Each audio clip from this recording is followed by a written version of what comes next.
تو ڈاکٹر صاحب آپ کا ماشاءاللہ یہ پروگرام کروڑوں لوگ دیکھتے ہیں اور بہت ساری دوسری نگاہیں بھی اس پروگرام پہ لگی ہوتی ہیں، تو ہمارا کام ہے آواز بلند کرنا کہ اس وقت جو ہمارا نصاب تعلیم ہے اس میں بہت زیادہ قباحت ہیں، اور بالخصوص جو بہت سارے جو ہمارے جن کو ہم انگلش سکول کہتے ہیں اس میں جو چھوٹی کلاسز کے اندر ایسے اسباق آ گئے ہیں کہ مجھے اس دن کسی صاحب نے وہ بھیجے، میں تو پہلے یقین ہی نہیں کر رہا تھا، مجھے بھی یقین نہیں آیا تھا جو آپ بتا رہے، میں نے بھی دیکھا تھا۔ ماشاءاللہ میں نے تو یہ بھی سوال پڑھا ہے، ایک بڑے سکول نے سوال میں لکھا ہے ہم 65 کی جنگ کے ہارنے کی وجوہات بتائیں۔ اور اس کے علاوہ جو جنسیات کے حوالے سے جو چھٹی کلاس کے اندر جو سوالات ہیں، یہ جو چیزیں نصاب ہے، ڈاکٹر صاحب انسان کانپ جاتا ہے اسلامی ملک کے اندر یہ کیا ہو رہا ہے۔ تو اس حوالے سے بھی ہم حکمرانوں سے گزارش ہی کرنا چاہتے ہیں کہ خدارا آپ نے بالآخر آپ مسلمان ہیں تو آپ نے قبر میں جانا ہے، اللہ اور اس کے رسول کو جواب دینا ہے، اور یہ نصاب خراب ہوگا تو پوری قوم تباہ ہوگی، اور قوم کو خراب کرنے کے لیے آج سب سے جو بڑا ایک پلاننگ چل رہی ہے وہ ایک جنسیت کی طرف عام کرنا، اور دوسرا ان کو دہریت کی طرف، ان کو دین سے بالکل بیزار کرنے کے حوالے سے، تو یہ ایک بہت بڑا ہمارے لیے علمی ہے اس کے حوالے سے۔ جی مفتی صاحب جب بک جائے نا پھر مطالبے نہیں کرتے، ہم حکمرانوں سے کیا کہیں، ہم تو بک چکے، ہمارے حکومت نے ہمارا وطن بیچ دیا۔ علامہ صاحب کا اشارہ ہے کہ نصاب تعلیم بھی کہیں اور سے آ رہا ہے تو ہم بک چکے ہیں، ہم لوگ ہمارے ضمیر پر دوسروں کا قبضہ، ہماری سوچ پر دوسروں کا قبضہ۔ صاحب یونیسکو نے 2020-30 گلوبل ایجوکیشن ایجنڈا رکھا ہوا ہے جس کا پاکستان بھی سگنیچر ہے، نوٹ کریں سب۔ Compulsory sex education in primary schools,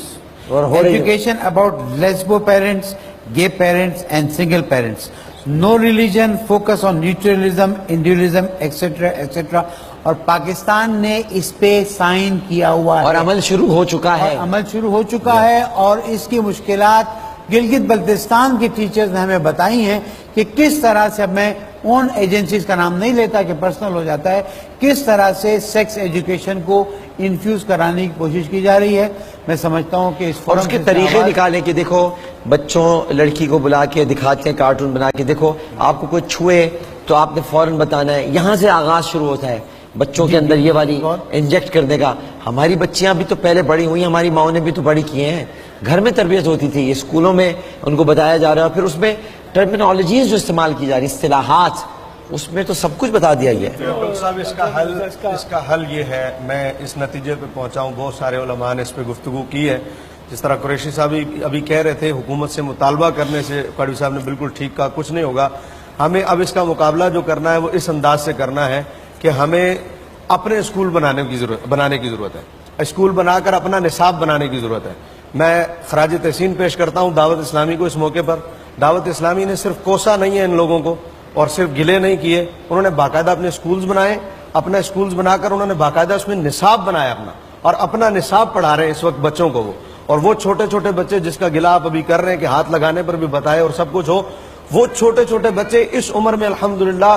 دین کی اس اشاعت کو پھیلا رہے ہیں کہ انہیں دیکھ کر میں حیران ہوتا ہوں کہ یہ کیا ہے، تو پتہ چلا کہ انہوں نے نصاب اپنا بنایا، اپنی تربیت کی ہے۔ اس کا مقابلہ اس کے علاوہ کچھ نہیں ہو سکتا۔ میسمی صاحب جس طرح کہہ رہے تھے اگر حکومت سائن کر چکی ہے تو ہمارے مطالبات سے فرق نہیں پڑے گا، ہمارے مطالبات سے فرق نہیں پڑے گا، اور اس میں باقاعدہ طور پر عملی اقدامات کرنے ہوں گے۔ ہاتھ باندھ کے ماؤں سے التجا، سنیں جی کوگب صاحب کچھ کہہ رہے ہیں۔ ہاتھ باندھ کے ماؤں سے التجا کے اپنے بچوں کو مسلمان بنائیں، ٹائم دیں اپنے بچوں کو۔ آپ ٹیلی فون پر یا انٹرنیٹ پر یا دوسری سوشل ایکٹیویٹیز پر نہیں، آپ کی اصل کمائی آپ کے بچے ہیں، ان کو مسلمان بنائیے تاکہ یہ ملک ہمیشہ مسلمانوں کا رہے۔